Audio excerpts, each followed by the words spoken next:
It was 31 riyals, but one Orthodox girl was with us.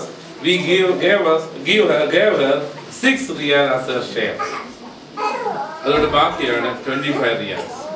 ബാക്കി 4 പെൺപിള്ളേർക്ക്. ഞാനത് പറഞ്ഞത് ഇതിന്റെ BBSന്റെ സംഭാവനയാകുമ്പോൾ ഞാൻ കുഞ്ഞുങ്ങളെ അഭിനന്ദിക്കും. അവരുടെ 4 പേരുടെയും പേര് റെസീറ്റ് എഴുതി കൊടുത്തു.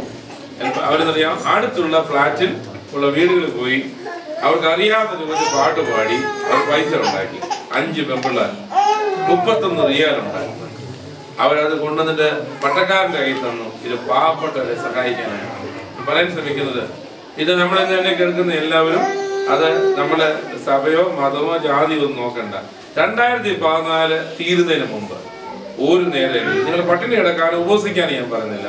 സാധാരണ ഭക്ഷണം പിടിഞ്ഞ് അതിൽ നിന്ന് കിട്ടുന്ന മിച്ചം എടുത്ത് പാവപ്പെട്ടവരെ സഹായിക്കാൻ. ഇത് സിംബോളിക്കൽ ആക്ട്, ഒരു പ്രതീകാത്മകമായിരിക്കുന്ന ഒരു കാര്യം മാത്രമേ ഉള്ളൂ. പിള്ളേരുടെ വേണ്ട വൈ ഇനി 2014 നമുക്ക് സമയമില്ല. അതുകൊണ്ട് ഇതായിരിക്കും it's a message for our 2016 also. God willing നമുക്ക് 2015 തരുവാണെങ്കിൽ നമ്മൾ ഈ രൂപത്തിലായിരിക്കും ജീവിക്കാൻ. ഒരു മാസത്തിൽ ഒരിക്കലെങ്കിലും ഇത് വെടിഞ്ഞ് നമ്മൾ പാവപ്പെട്ടവരെ സഹായിക്കുന്നവരായിട്ട് തീരുക. അതുപോലെ തന്നെ നമ്മളെല്ലാവരും 2015 പ്രവേശിക്കുമ്പോൾ നമുക്ക് എല്ലാവർക്കും എനിക്ക് വന്നത് നിങ്ങൾക്ക് എല്ലാവർക്കും അത്യാവശ്യമുള്ള എല്ലാ അവയവങ്ങളും ഉള്ളവരാണ്. നമ്മളെല്ലാം പെർഫെക്റ്റ് ആണ്. എന്നാൽ അവയവം ഇല്ലാത്ത എത്രയോ പേരുണ്ടെന്ന് അറിയാം.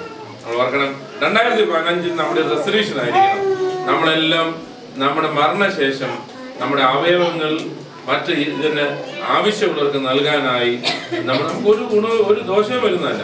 മാത്രമല്ല ജീവിതത്തിൽ ബ്ലഡ് ഡൊണേറ്റ് ചെയ്തിട്ടുള്ളവരുണ്ടോ? അതിനകത്ത് ബ്ലഡ് ഡൊണേഷൻ ചെയ്യാറുണ്ടോ? ആരെങ്കിലും ഇവിടെ ചെയ്തിട്ടുള്ളവരുണ്ടോ? കൈ പൊക്കത്തിലായിരിക്കില്ലേ? ഉണ്ടോന്ന് കൈ പൊക്കി. ഒരാളേ ഉള്ളോ?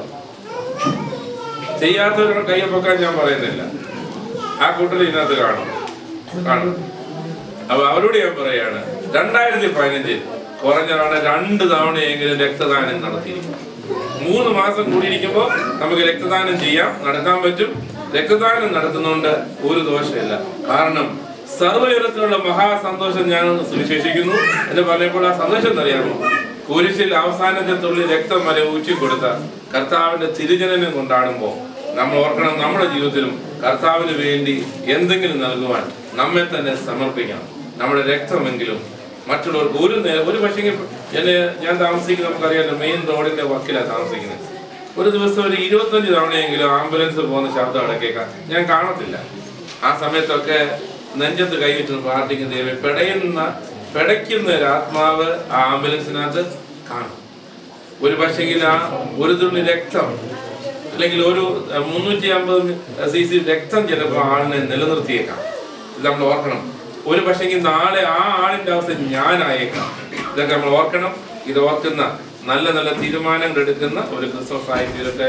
ദൈവം നമ്മെ എല്ലാവരെയും അനുഗ്രഹിക്കട്ടെ. ഇങ്ങനെ ഒരു അവസരം ലഭിച്ചത് നന്ദി അറിയിക്കുന്നു. കഴിഞ്ഞ വർഷം ഇവിടെ എന്നെ കർത്താവിനെ കാത്തിരിക്കുന്നതിനേക്കാളും കൂടി നിങ്ങൾ കാത്തിരുന്നിരിക്കല്ലോ. ഞാൻ ട്രാഫിക് ബ്ലോക്കിൽപ്പെട്ടിട്ട് ഇവിടെ വരാനായിട്ട് താമസിച്ചത്. ഇത്തവണ നേരത്തെ തന്നെ വന്ന് ഇതൊക്കെ ചെയ്യാനായിട്ട് ഇടയാക്കി തീർന്നു. സഹകരിക്കുന്ന എല്ലാവരുടെ നന്ദി, സ്നേഹം. പ്രത്യേകിച്ച് റജിയമ്മൻ സാറ് ഒരു കുടുംബമായിട്ട് ഈ പ്രദേശത്ത് പുതുതായിട്ട് വന്നാണല്ലോ. കൂട്ടായ്മയുടെ ഒരു അംഗമായിട്ട് തീരട്ടെ. വന്നിരിക്കുന്ന എല്ലാവരെയും ആത്മാർത്ഥമായിരിക്കുന്ന ആശംസ നൽകുന്നു.